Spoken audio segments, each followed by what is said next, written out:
In a village nestled between rolling hills and a winding river, lived Nia and Kwame. Their lives were simple, filled with the rhythm of the seasons and the warmth of their love. Kwame toiled in the fields, and Nia, with nimble fingers, crafted the most beautiful baskets the village had ever seen. "Good morning, my sunshine. Your hands work magic even before the sun fully claims the sky," said Kwame to his wife Nia. "And your strength feeds us all, my love. Soon the millet will be ready for harvest," replied Nia, smiling. A small, bright yellow weaver bird flits from a nearby tree branch, lands closer, and chirps insistently. "Too close. Too close. Danger," chirps the weaver bird. "Our little neighbor is quite vocal this morning. What could be bothering you, small one?" asked Kwame to the weaver bird as he chuckles. "It seems unusually agitated. Its nest is so carefully built," answered Nia as she looks at the bird, a slight frown on her face. They paid little mind to the bird's frantic chirping. What trouble could a tiny bird foresee in their peaceful village? "The harvest promises to be abundant this year," said the first villager to another villager. "Indeed. Our ancestors bless us," replied the second villager. The weaver bird flies erratically above the square, chirping louder and more urgently. "Danger! Listen! Danger!" chirped the weaver bird. "That bird is making quite a racket today. Perhaps a snake is near its nest," said the third villager while looking up briefly. Elder Amora looks towards the bird with a thoughtful expression, but does not speak aloud. Nia, walking through the square and carrying a finished basket, glances at the bird as she speaks to herself. "It's been like this all morning. So restless." The villagers, accustomed to the sounds of nature, saw nothing out of the ordinary. The bird's warning, if it was one, went unheeded amidst their daily joys and chores. "A good day's work. The millet is almost ready. We will have a grand feast soon," said Kwame to his wife as he entered the house, tired but content. "Kwame, I cannot shake this feeling. The weaver bird, it's still chirping. But now it sounds different, more desperate," said Nia, distracted as she looked towards the tree. "It's just a bird, my dear. Perhaps it senses a change in weather," replied Kwame as he puts an arm around her. "No, it feels like more. It built its nest with such care, high and strong. Why would it abandon it, or warn us without cause?" asked Nia. The weaver bird makes a particularly sharp, urgent series of chirps, then flies out of the nest and away, towards the outskirts of the village. "Chirp! Go! Go! Flee!" chirped the weaver bird. "It's leaving its nest. Why would it leave its young vulnerable?" asked Nia as she gasps. "That is strange. Weaver birds are fiercely protective of their homes," replied Kwame as he frowns, now paying closer attention. Nia's intuition, sharpened by her connection to nature, told her something was terribly wrong.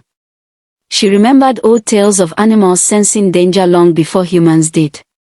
"Elder Amora, you must listen. The weaver bird. It has been warning us all day, and now it has left its nest," said Nia, urgently. "I noticed its agitation in the square, child. Speak, what troubles your heart?"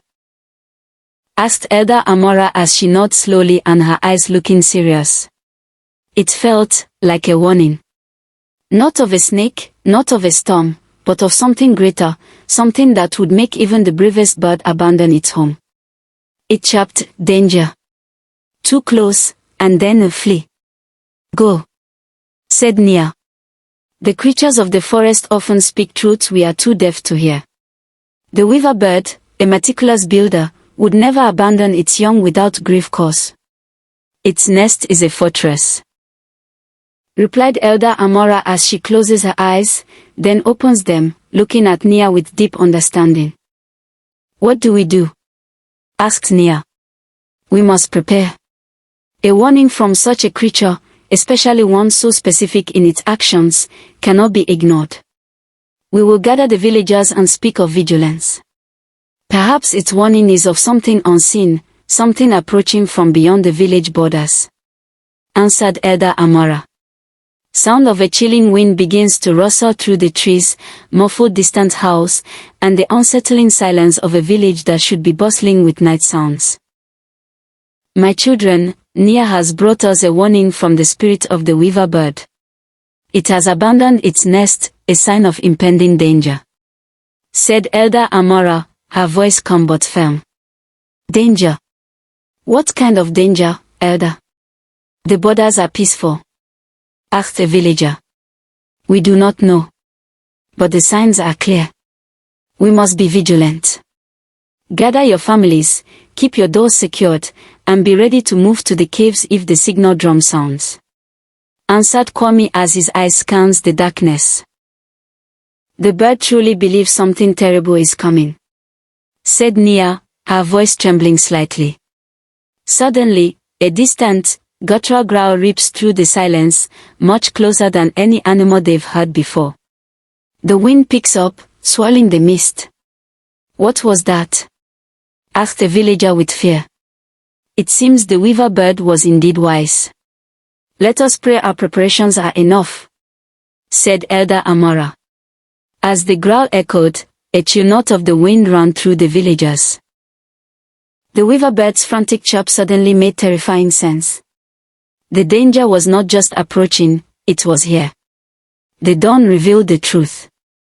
A pack of unknown, fierce beasts, driven by hunger or madness, had indeed stalked the village in the night. Their enormous footprints marred the earth, and signs of their rampage were everywhere. Nia, Kwame, and Elder Amara emerged from the shelter of the main hut, surveying the scene. "They came, just as the bird warned," said Kwame as he whispered in awe. "If we hadn't listened. If we hadn't believed," said Nia as she looks at the footprints, then up at the weaver bird, which is now tending to its undisturbed nestlings. "The weaver bird saved us. Its careful eye, its brave heart, saw what we could not. We secured our homes, moved the children, and prepared our defenses. Most of the beasts were driven away before they could do real harm," replied Elder Amara with her voice filled with reverence. The weaver bird looks down at them, then back to its nest, a small, knowing glint in its eyes. From that day forward, the people of the village learned a profound lesson. They listened not just to the words of their elders, but to the whispers of the wind, the rustle of the leaves, and the warnings of the smallest creatures. For even the most humble among them could carry the greatest wisdom. And the weaver bird, whose song once went unheeded, became a symbol of vigilance and the interconnectedness of all life. The end. Thank you for watching. Please show some love by hitting the like button, subscribe to join our growing family, and turn on your notifications so you never miss the next story. To all my returning subscribers, your love keeps this channel glowing, and to all my new subscribers, I welcome you to a safe place for interesting African stories. I will see you in my next story. Bye for now.